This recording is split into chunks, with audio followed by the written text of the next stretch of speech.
Na pustni torek 25. februarja 2020 so se v zgodnjem popoldnevu pričele zbirati maske na Mestnem trgu pred Domom kulture v Slovenskih Konjicah.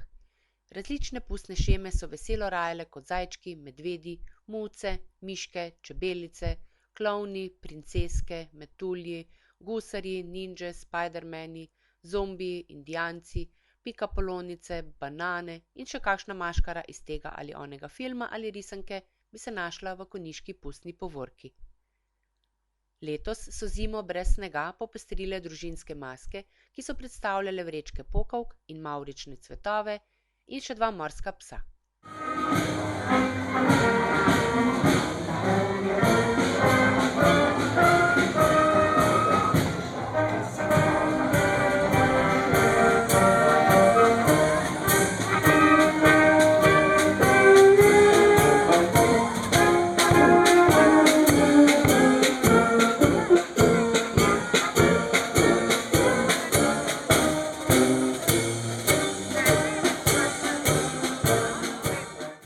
Pustne povorke na Konjiškem ni brez koračnic zgodbe napihala Slovenske Konjice, ki je maske popeljala v povorko po mestnem jedru in jih kasneje prepustila rajanju s plesno šolo Step by Step.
Pustovanje je kot vsako leto doslej potekalo pod okriljem Društva prijateljev mladine Slovenske Konjice, ki s svojimi pestrimi aktivnostmi, še posebej v času šolskih počitnic, poskrbi za animacijo konjiških osnovnošolcev in prebujanje ustvarjalnih trenutkov, druženje in izmenjavo izkušenj in sklepanje prijateljskih vezi. Vsaka maska je, kot je v navadi v pustnem času, dobila slasten krof in topel čaj.